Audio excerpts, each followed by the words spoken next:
Well, I'm glad to be here, and I'm so glad that you have chosen to join us today, and that your heart would be open to receive the message that God has for us. And, you know, we're starting a new series, In Search of Happiness. In the late 80s and early 90s, happiness became a big topic. I mean, in 2014, there were over 10,000 articles written on that. Prior to that, there were maybe 100 every year that were written. The media grabbed it. Celebrities grabbed a hold of it. There were life coaches who talked about happiness. And books, they just took off and soared across our shelves. People were in search of happiness. According to Psychology Today, the number of books published about happiness was 50. If you go on Amazon or Google it today, there's thousands. One place even said there's as many as 10,000 books on happiness. Like happiness, a guide to life's most important skill, or developing the happiness advantage, or the art of happiness, hardwiring happiness into your life. But the one I came across that grabbed my attention said this: the shortcut to anything you want in your life. The secret is to be and feel happy now. But with all of that attention, all of those things that have been written, there's a major problem. Happiness has failed to deliver what people thought it would. It hasn't lived up to the expectation. And even though it continues to grow, we're more miserable than ever. Have you noticed that? Just miserable. And social scientists have uncovered a sad irony. Chasing happiness actually makes people more unhappy. And when we're unhappy, we're dissatisfied. We're displeased. We're disappointed. We're discontent. And I can hear us, I struggle. As Becky said, it's a struggle. God, how can I be content with this? Really? You want me to be content in the midst of this pain? In the midst of this difficulty? How about in the midst of this sin? How can we be content with all of this suffering, this conflict?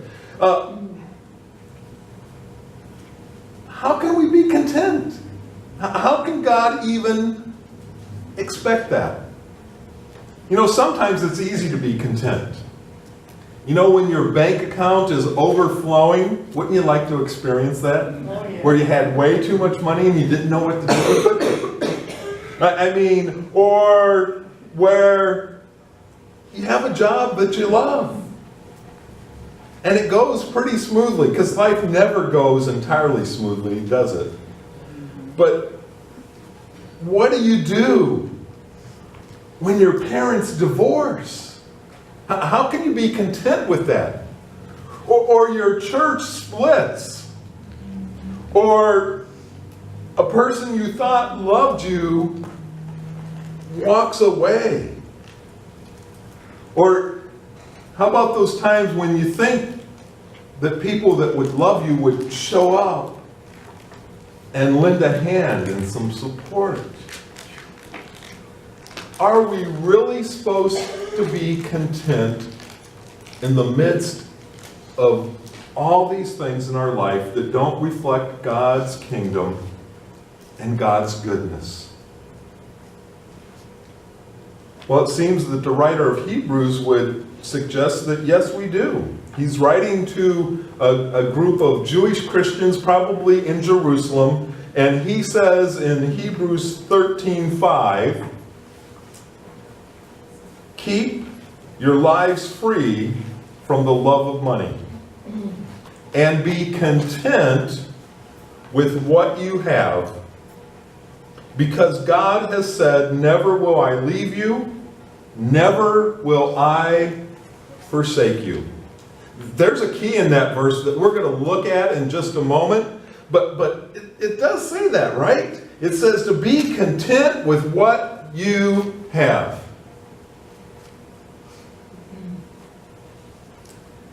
The Apostle Paul, when he wrote to the Philippian church, he said that he had learned the secret to being content. So I think if he could learn it, we could learn it, right? I mean, that would make sense if he could learn the secret of being content in whatever. I'm content when I have a lot. I'm content when I don't have anything. If he could learn it, so can we. And in 1 Timothy, Paul's letter to Timothy, who was his apprentice, who was a preacher starting out, kind of like my Timothy. No.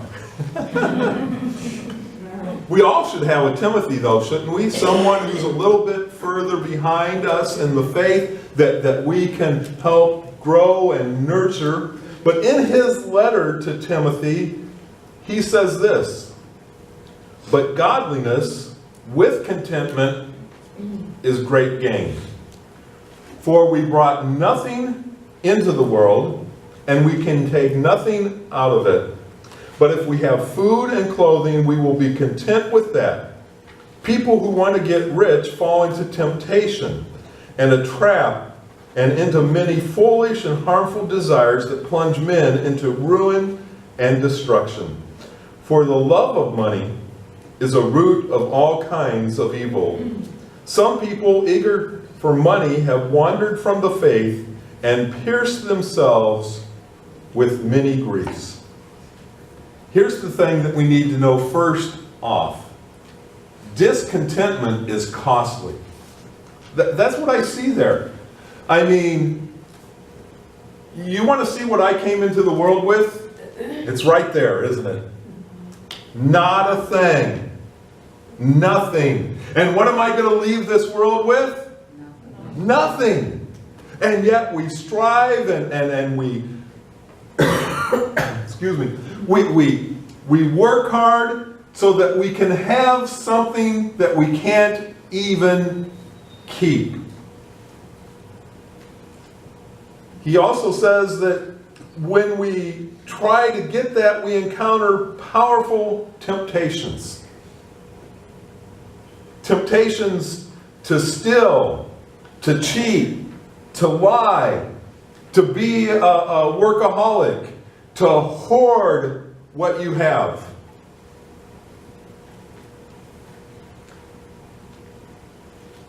He says in verse 10, for the love of money is the root of all kinds of evil, and some people, eager for money, have wandered from the faith. Discontentment is costly. And he ends up saying, and they pierced themselves with many griefs. When we're discontent, we experience great sorrow, because here's a secret. More is never enough, is it? Man, if I just had $100,000, that would be more than enough. Until I got $100,000, wouldn't it? Then it would be, oh, if I only had, because more is never enough. And I don't think the Apostle Paul would have told the Philippians that he had learned the secret of being content if they couldn't learn it. And again, that means you and I can learn it. Discontentment it's costly, but it's also not something. It's not a process. Man, if I just get on the right path, if I read the right books about happiness and being content, and I take this step and this step and this step, I'll find myself in the valley of contentment. It's not a process. We can't take the right steps to achieve it. It's not a possession. If I just could have that mozzarella. Yeah, I must be hungry. Mozzarella sticks. Oh, I'd be content. Have you ever been to you go to White Castle and you get the mozzarella sticks and they don't give you any marinara. Oh, it's awful. I'm not content. Right. It's not something that we own. It's not a position. If I were just the manager at my company, if I was in charge, contentment isn't that. It's not a person. A person, man, if I just marry the right woman, life is going to be a breeze. If I marry the right man, no. It's not a place either.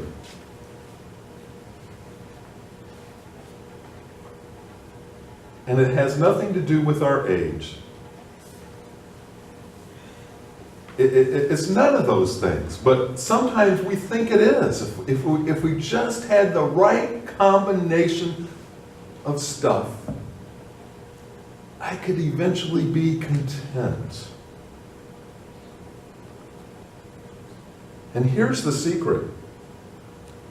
It's found there in Hebrews 13:5, and it's found again there in 1 Timothy 6:6-10. Contentment comes from godliness in the heart, not wealth in the hand. You see, the Apostle Paul was in prison, chained up, facing a death penalty, and yet he was content. Why? Because in that prison with him was Jesus Christ. And Jesus Christ is with us. And as we saw last week, what is there in all the earth that we desire more than him? New stove. Yeah. Godliness grows through the presence of Jesus Christ in our lives. Listen again to something that Timothy was told by Paul. He said, it's quite true that the way to live a godly life is not an easy matter, but the answer lies in Christ, who came to earth as a man, was proved spotless and pure in his spirit, was served by angels, was preached among the nations, was accepted by men everywhere, and was received up again to his glories in heaven. That's the secret to contentment. Jesus Christ. Him crucified. Him risen from the dead, and him returning. I have everything I need. Now, my circumstances are not always going to be pleasing, but I still have everything I need. Jeremiah Burroughs describes contentment as a rare jewel. How can you find contentment in what God gives you? Especially, he says, when it's less than you had before. And he has some great wisdom on this. He says that we come to contentment not so much by addition, but by subtraction. Doesn't quite make sense, does it? No. It's like, I need more. The reality is, we need less. No matter how much we have, more is never enough. And so we have to start subtracting from what we desire, subtracting from what we think is necessary. Aren't we a lot like teenagers? We're just older. Or kids. Man, my grandkids are driving me nuts because every time there's a commercial on TV, Papa, I want that for Christmas. So far, I've spent $22 million on their gifts. And you know what? December 27th, they won't be happy. It won't satisfy. The world says you'll find contentment when you have more, when your possessions rise to the level of your desires. But the Bible teaches us that we have contentment when we bring our desires down to our possessions. Paul, again writing to the Philippians, said, "What is more, I consider everything a loss compared to the surpassing greatness of knowing Christ Jesus, my Lord. For whose sake I have lost all things, I consider them rubbish, that I may gain Christ." Imagine there's an 8-year-old boy who's playing with his favorite toy truck, and it gets broken. And he's not very happy, is he? He's very upset. He's discontent, and he cries to Mom and Dad, "Fix it!" And they can't. And he continues on, and he's crying. And his dad says, "Son, I want to tell you something. A distant relative passed away. We just got news. You've never met him.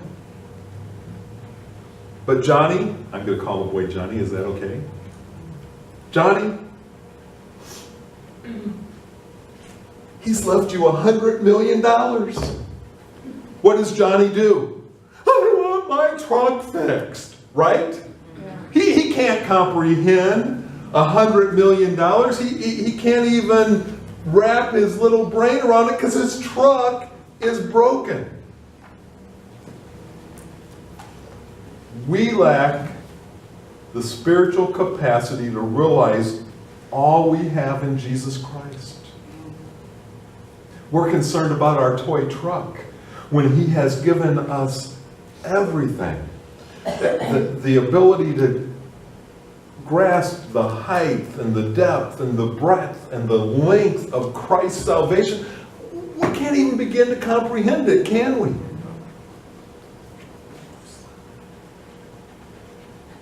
Shakespeare wrote, "The fault, dear Brutus, is not our stars, but in ourselves." Johnny's problem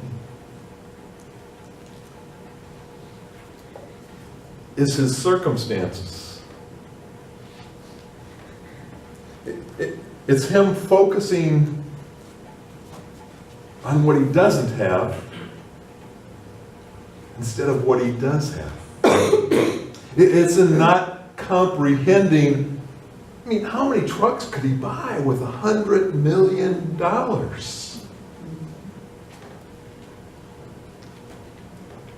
Everything that God has provided us. I don't think we've even scratched the surface of thanking Him and enjoying it. You see, the gospel, the good news of Jesus Christ, it's given everything that we need to us to battle sin and suffering, to have you ever thought about this? The same power that rose Jesus Christ from the dead is mine. It's in me. It's in you. I mean, we have a lavish spiritual bank account. Considering all that Jesus has accomplished for us. Paul, in writing to the Corinthians, said, God can bless you with everything you need. Do you believe that today? I do. He can bless us with everything we need. Just as a parent, we can bless our children with everything they need. But we don't always bless them with everything they want, do we? No. And sometimes it's because we're wise enough to know that they don't need it. Or we're wise enough to know that down the road it's going to be nothing but a pile of junk. God can bless you with everything you need, and you will always have more than enough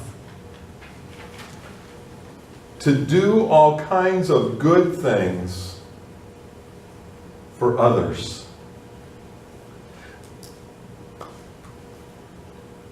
I don't know about your house, but I have a sneaking suspicion it's like my house. And I'm not even going to talk about my whole house, but I'm going to talk about my closet. You think I have more than enough in my closet? Absolutely. You know, I calculated it not too long ago. I could go 32 days without ever doing laundry in the closet, you know. I have that many shirts and pants and am I grateful for that? Yes. But at the same time, I take it for granted, don't I? Am I grateful for what God has provided for me? Yes. But at the same time, I take it for granted. Happiness is an emotion. It comes and it goes. Contentment is a core value. It doesn't fluctuate with the waves of our life, the ups and the downs, the hardships, the difficulties, because we know that it's only temporary. What would contentment look like in your life? Would your friends say, oh, they're such a content person? Not complacent, but content.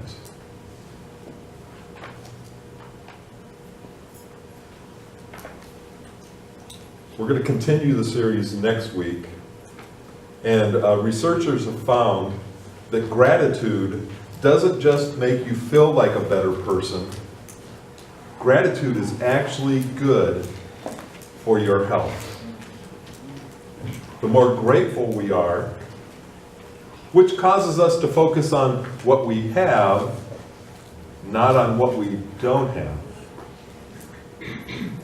I put a challenge on Facebook, on the church's page and my own, 21 days of Thanksgiving challenge.